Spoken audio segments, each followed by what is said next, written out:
Bonjour à toutes et à tous. Aujourd'hui, nous avons la chance d'accueillir Frédéric Farah.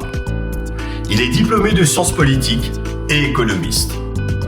Il a écrit 4 livres, une pièce de théâtre et d'innombrables articles pour des sites d'information. Il est également conférencier et depuis plus de 5 ans, il intervient et fait part de son expertise à la télévision. Vous avez pu le voir sur les plateaux de BFM Business, LCI, Arte ou encore Les Informés de France Info. Nous allons tout de suite le rejoindre, c'est parti. Bonjour Frédéric Farah. Bonjour Sacha. Nous nous connaissons depuis quelques années maintenant et c'est vraiment un plaisir de pouvoir te recevoir dans cette interview. Alors on est aujourd'hui dans les locaux de Capacities puisqu'on devait, pour tout dire à tout le monde, faire une interview à Tolbiac, mais malheureusement avec le Covid, on n'a pas pu le faire. Tout à fait. Alors j'écris un livre sur la réussite qui traite des systèmes mentaux qui permettent d'atteindre les objectifs et les buts. Et tu y participes d'ailleurs. Pour étayer en fait les propos de ce livre, j'utilise des histoires de personnes comme toi qui au premier abord viennent d'un milieu qui est pas forcément favorable, même handicapant on peut le dire, et qui ont réussi à retourner la situation et à en faire une force et une énergie afin de se dépasser. Au travers d'interviews, j'ai décortiqué le cerveau de personnalités qui ont changé leur vie et réussi à vivre leurs rêves. Pour ne rien rater des clés qu'ils ont utilisées et des capacités qu'ils ont mobilisées pour atteindre leurs objectifs, abonne-toi tout de suite à cette chaîne et active les notifications. Alors les gens te connaissent en tant que conférencier, écrivain, on t'a vu à la télé en tant qu'économiste également, tu as écrit des pièces de théâtre et tu fais 10 000 choses par jour. Et cependant, on ne sait pas quelles sont les étapes et quel est ton parcours et qu'est-ce qui t'a permis d'en arriver là où tu es. Alors est-ce que tu peux nous parler de ton enfance et des conditions et du contexte dans lequel tu as grandi, Fred ? Mais avec plaisir, Sacha. Bon, alors pour moi, le point de départ de tout, c'est là où je suis né. Je suis né au Liban, donc à Beyrouth exactement. Mm-hmm. Et quand je suis né, effectivement, il y avait la guerre civile qui a duré une quinzaine d'années, et ma vie commence là, c'est-à-dire avec plusieurs choses. Des souvenirs de la guerre qui restent, c'est-à-dire à la fois, je me souviens devant mon immeuble, des sacs de sable, des soirs où on a dormi dans des abris, des bruits aussi qui étaient soit d'obus, qui étaient aussi le moment de partir. En fait, j'ai quitté le Liban à 7 ans, donc effectivement, donc mes premiers souvenirs de vie sont la guerre civile effectivement libanaise a commencé donc en 75, donc un peu avant ma naissance. Et donc la guerre effectivement a lieu et donc nous on quitte le Liban dans des circonstances difficiles, c'est-à-dire effectivement on est accompagné à l'aéroport par une milice un peu armée, j'ai un homme avec une arme près de moi dans la voiture. C'est des souvenirs qu'on garde et aussi des souvenirs aussi qui sont heureux, c'est-à-dire j'ai des souvenirs du Liban d'excursions à la montagne, de soleil, de lumière. C'est à la fois quelque chose de très tragique et à la fois quelque chose de touchant, d'attendrissant. Dans le même temps, pourquoi cette enfance compte beaucoup pour moi ? Parce que elle commence par une séparation, c'est-à-dire une séparation du pays où je suis né, de l'endroit où j'ai commencé à grandir, et j'arrive en France dans un tout autre contexte, c'est-à-dire dans la difficulté matérielle, parce que on perd tout au Liban, parce que la vie là-bas, on doit tout laisser. Comment tu as vécu ça ? Alors, le souvenir que j'ai, si j'arrive à mobiliser des souvenirs lointains maintenant, comment je l'ai vécu ? Tout d'abord, un sentiment étrange, parce que quand on arrive en banlieue parisienne, d'ailleurs on est arrivé en banlieue parisienne, c'est l'hiver, il y a de la neige, c'est gris, donc c'est quelque chose d'étrange, c'est un sentiment d'étrangeté. D'inquiétude aussi, parce que on arrive, je me souviens les premières nuits, j'ai encore souvenir de ça, il y avait une connaissance familiale assez lointaine qui nous avait accueillis, dormir par terre, on sent que on est dans il y a autre chose qui se passe, c'est-à-dire on n'est pas dans une situation normale, on n'est pas dans une situation, on va dire, d'un enfant traditionnellement, qui est dans un appartement avec une famille et autres. Donc on comprend qu'il va falloir assez tôt, assez vite, s'installer et exister ailleurs. Surtout que je comprends très vite dans mon enfance que du fait de la guerre, on ne reviendra pas. C'est-à-dire, on ne reviendra pas au Liban. Et c'est vrai que la guerre civile libanaise a duré 15 ans, de 75 à 90. Donc ça a été long. Donc on n'est pas revenu. Donc l'enfance là-bas, quand on arrive en banlieue parisienne, c'est une enfance où à la fois il y a beaucoup d'affection de la part de ma famille et en même temps une gêne matérielle. On mange à notre faim, on a ce qu'il faut, on est scolarisé, mais on sait que c'est pas facile. C'est-à-dire matériellement c'est compliqué, on vit à l'étroit. Et je pense que l'événement fondateur de toute ma vie, c'est la guerre. C'est vraiment parce qu'elle nous fait prendre conscience de la fragilité, la précarité des choses, que tout peut être mis en cause du jour au lendemain. C'est quelque chose qu'on n'oublie pas. Alors évidemment, aujourd'hui j'en parle avec les mots de l'adulte que je suis aujourd'hui. Bien sûr. Mais je comprends à l'époque que ma vie est quand même bouleversée et que je suis dans un pays que je n'aurais connu que pour les vacances, mais que je n'aurais certainement pas connu pour y vivre. Donc la vie commence par quelque chose de fondamental, une séparation. Et tu as dû faire appel à quelles ressources pour te sortir de ta condition et pouvoir aller chercher tes rêves? Alors tout d'abord, première ressource qui vient de la famille, alors qui n'est pas une ressource matérielle, parce que mes parents n'avaient pas d'argent du fait de ce qu'on a perdu au Liban, ressource affective, et qui, je pense, aide énormément à se construire. C'est-à-dire, j'ai été énormément aimé, j'ai eu une enfance joyeuse, chaleureuse, affectueuse, vraiment, j'ai pas manqué d'affection. Je pense que peut-être matériellement c'était difficile, mais d'avoir cette affection permet une construction positive de soi. C'était l'un de tes forts piliers, quoi. Ouais, voilà. Mais j'ai été tellement aimé, je crois que je le dirai toute ma vie.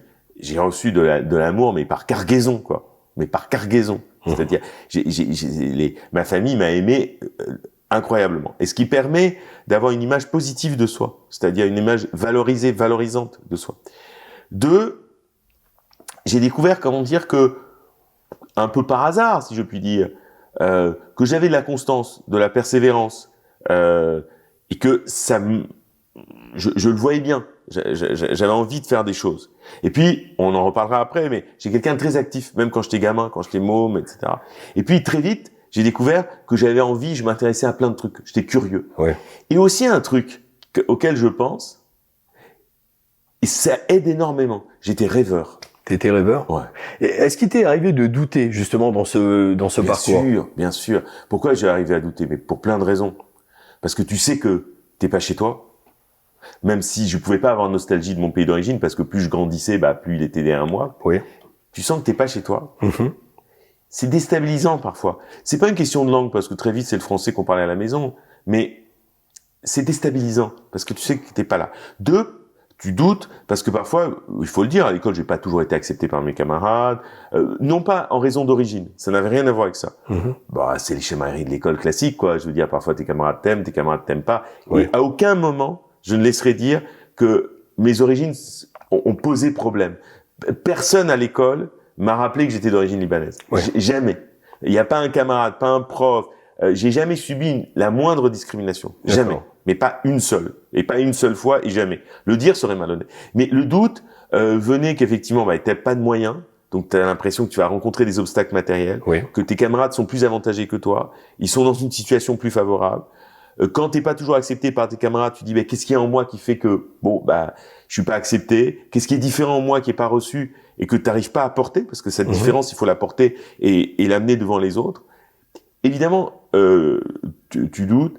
Aussi, qu'est-ce qui fait douter? C'est que ma mère, alors c'est un petit événement scolaire, ma mère voulait que je sois excellent en maths, que je devienne ingénieur et autres.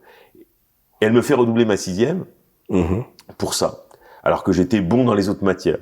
Bon, tu commences à t'interroger, quoi, à te questionner. Mais c'est quelque chose, oui, le doute qui m'a à la fois accompagné, parce que je trouve que le doute, à la fois, c'est quelque chose de problématique, ça peut être paralysant, mais aussi ça peut être aidant, parce que parfois, quand on est toujours droit dans ses bottes, on va parfois droit dans le mur et sans se rendre compte. Et alors, comment tu as fait pour surmonter tous ces obstacles? Et après, on sait, enfin moi je sais que tu as fait le concours Sciences Po, et puis après tu as eu la vie que tu as actuellement. Comment j'ai surmonté? Je crois... Tout d'abord, je reprends sur cette valeur d'affection. Je sais que j'avais toujours un soutien, alors qui était matériel autant qu'il pouvait l'être, mais surtout un soutien affectif. Et puis, Sciences Po, j'en avais fait presque, je sais pas comment, une obsession. D'accord. C'est-à-dire en me disant, ça devait être absolument pour moi. Ça devait être quelque chose qui ne pouvait être que pour moi. Je voulais réussir, et pas simplement faire plaisir à ma mère, parce que je sais que ma mère était très fière que je puisse faire cette école, parce que ça avait beaucoup de sens, etc. pour elle. Mais je m'étais dit, c'est pas pour un autre, parce que je voulais pas croire que ce genre de gros lot, si je puis dire, de gros succès, soit pour d'autres gens que moi. Je veux dire, je voulais absolument me dire que c'était ce qui me revenait. C'était mais presque un dû, en quelque sorte. Tu peux nous parler de cette obsession? Comment ça se matérialisait au quotidien? Dans ta tête, tes pensées, tes croyances, tes actions? Bien sûr. C'est-à-dire que préparer le concours, c'était tout le temps dans mes horizons de semaine. C'est-à-dire que je ne préparais pas le concours en me disant une fois de temps en temps. C'était tous les jours. Et comme en plus, j'avais une passion aussi qui est restée jusqu'à aujourd'hui, qui n'était pas encore pour l'économie, pour l'histoire, je m'intéressais énormément à l'histoire. Je lisais beaucoup de livres d'histoire. Et que dans le concours de Sciences Po à l'époque, l'histoire comptait beaucoup. Donc effectivement, je préparais ma scolarité en pensant toujours à ce concours. Donc j'accordais toujours un temps dans la semaine pour préparer, réviser, lire, d'avoir ça comme horizon. C'est-à-dire ne pas dire c'est un luxe, si je l'ai c'est tant mieux, si je l'ai pas c'est pas grave. Non, il fallait que ça soit le truc tout le temps présent.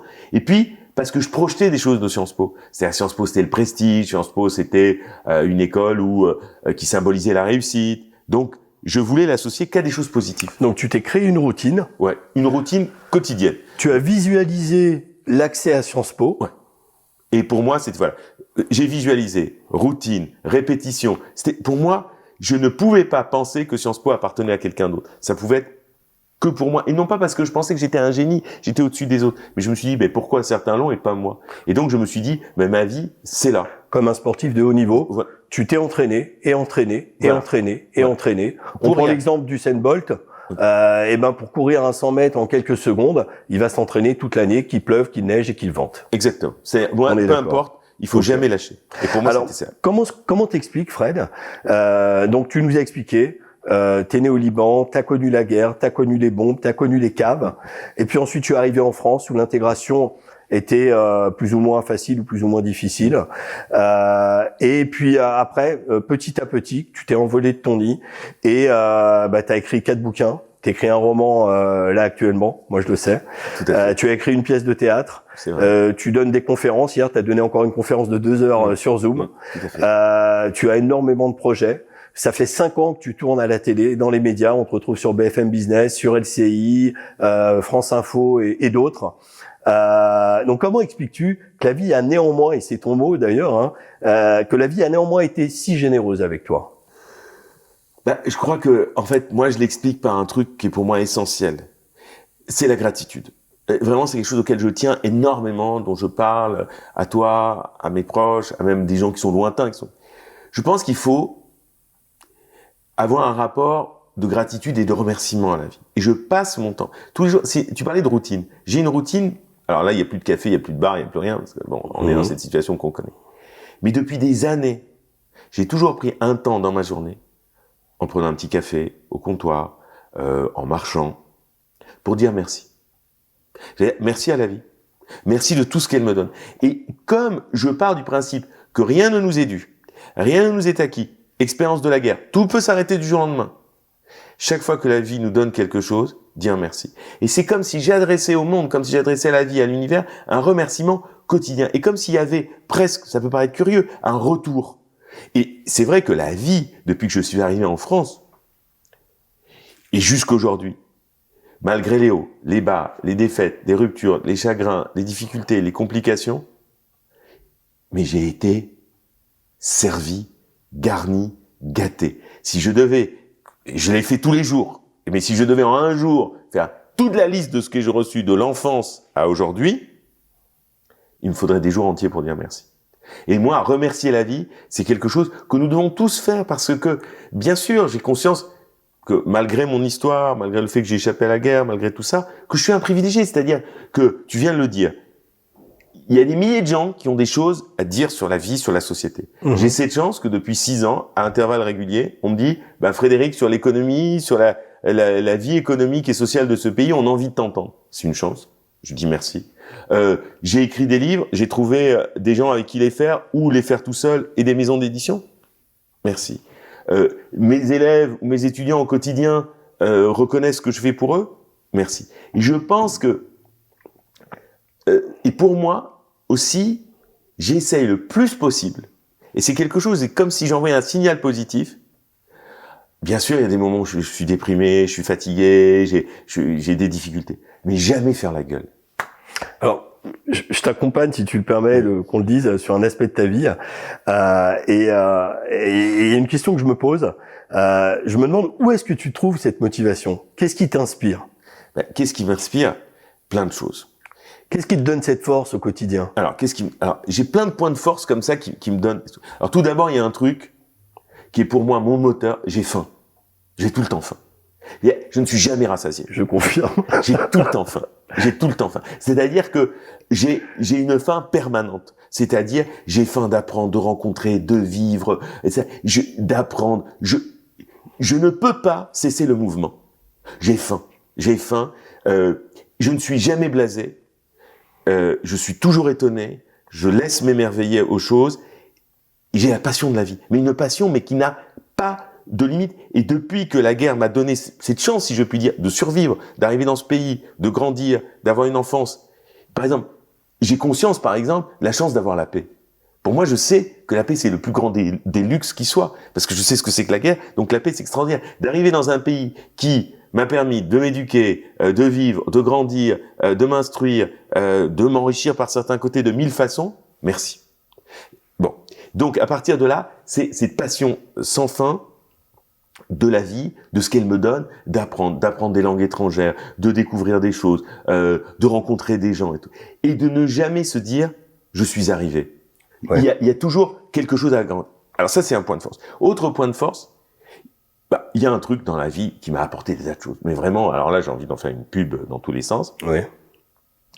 J'ai découvert, il y a 10 ans, les sports de combat. Et les sports de combat, peu importe le niveau que j'ai acquis, ça je m'en fous complètement parce que comme tout sport, si tu pratiques pas tous les jours, régulièrement, c'est impossible d'acquérir un niveau technique élevé. Mais les sports de combat, c'est extraordinaire parce que ça m'a donné de l'énergie, ça m'a permis de surmonter des défis. Parce que je suis arrivé la première fois dans une salle de boxe, les gens dans la salle de boxe, ils ressemblaient pas à moi physiquement. Ouais. Ils avaient pas ma tête, hein. Ils étaient plutôt autrement fabriqués. Trouver sa place, s'imposer, avoir sa place parmi ces gens. C'est des tas de gens que j'ai rencontrés qui m'ont fait part de leur parcours, de leur passion, de leur centre d'intérêt, comme toi tu fais, en ayant cherché ces expériences de vie. Ils m'ont donné une force considérable. Aussi, à travers leur parcours, à travers ce qu'ils ont eux-mêmes traversé et qui était très très loin de moi. Parce qu'ils ont des parcours soit de sportifs de haut niveau, soit ils viennent d'autres univers que les miens, et c'était passionnant. Autre point de force, les amis. Tu es là devant moi aujourd'hui, et je pourrais penser à d'autres noms, de gens qui sont avec moi et qui m'accompagnent. Je crois que nous sommes la somme de nos rencontres. Nous sommes vraiment les gens qui nous peuplent et qui sont en nous. Et donc, tout ça, et je crois que dans la vie, il faut un truc, c'est-à-dire avoir des buts, des objectifs, et avoir faim. Et jamais se dire, d'être là, comme ça, un peu ennuyé dans la vie. L'aventure de vivre, c'est l'aventure la plus excitante qui soit, malgré tous les coups. Et j'en ai pris, j'en prends, je trinque, je sais ce que c'est, et je le sais bien même, mais la passion de vivre. Fred, j'adore être ton ami, tu le sais. Mais des fois, t'es fatigant quand même. Ben je sais. T'es une pile, tu t'arrêtes jamais. Non. Matin, midi, soir, il faut que tu sois en action. Exactement. Tu donnes des cours, tu donnes des conférences, tu participes à des blogs, tu fais 2-3 établissements, tu donnes des cours, dans 2-3 établissements dans la journée. C'est quoi ton secret? C'est quoi ta force?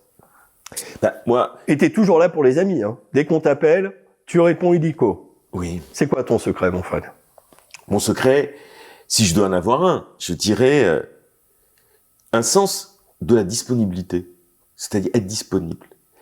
Et mesurer sa chance. D'avoir un ami comme toi, voilà, je veux dire, ce que tu fais, ton travail, il m'aide, ta réflexion, toutes ces formations que tu mets en œuvre, toutes les discussions qu'on a par rapport à ce que tu construis et tout, bah ça m'apporte des choses, ça me nourrit, ça me fait réfléchir, ça me fait penser, ça me remet en cause sur certaines choses, ça me fait percevoir des limites. Quand tu as ces échanges permanents avec des gens qui t'apportent autant, l'énergie c'est un flux quoi. C'est pas un stock, c'est un flux. Ouais. C'est-à-dire c'est pas quelque chose qui juste s'emmagasine, c'est quelque chose qui se nourrit. Et en fait, c'est une espèce de chaîne heureuse quoi. C'est-à-dire que voilà, tu vois tous tes projets, tout ce que tu me dis, ta façon de penser les choses, bah, la capacité, etc. Voilà, travailler avec toi, parce qu'on se connaît depuis tout ce temps, bon, ça nourrit une énergie. Je parlais de mes entraînements de boxe, bon, ça nourrit une énergie. Et en fait, plus tu donnes, plus tu as envie de donner. Plus tu donnes, plus tu as l'impression que tu n'en as pas encore assez donné. Ouais. Plus, comme on dit, tu te rends disponible, plus tu as l'impression de trouver une force, parce qu'en fait, tu crées une mécanique très positive, en fait. C'est-à-dire que dans une même journée, j'ai une conversation avec toi, on réfléchit sur la vie, on progresse ensemble. Ensuite, après, je vais voir mon entraîneur. Il va me dire des choses qui sont pas directement liées à moi, mais sur son trajectoire, sur ce qu'il fait. Je vais en ressortir, je vais avoir une énergie. J'emmagasine tout ça, je vais voir mes élèves, je leur donne encore plus. Le soir, je sais pas, je passe un bon moment avec quelqu'un, je suis riche de tout ça, j'arrive à l'apporter. Et en fait, c'est un truc qui nourrit, qui fait que, en fait, tu as l'impression, même si ça m'arrive comme tout le monde, parce que je suis pas Superman. Que tu ne dors jamais. Voilà, tu ne dors pas. Ça n'est pas qu'une impression. Hein. Mais voilà, tu dors pas, t'es pas fatigué, tu peux toujours donner. Tu vois, hier, par exemple, j'avais 6-7 heures de cours derrière moi. J'avais une conférence à 20 heures. Je savais qu'on allait se voir aujourd'hui. On avait parlé de tout ça. On réfléchit beaucoup ensemble sur la vie. J'ai passé 6-7 heures avec ses élèves, des étudiants, des lycéens.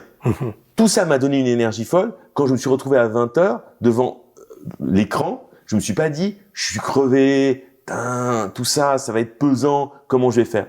J'avais faim, j'étais un tigre devant mon écran. C'est vrai.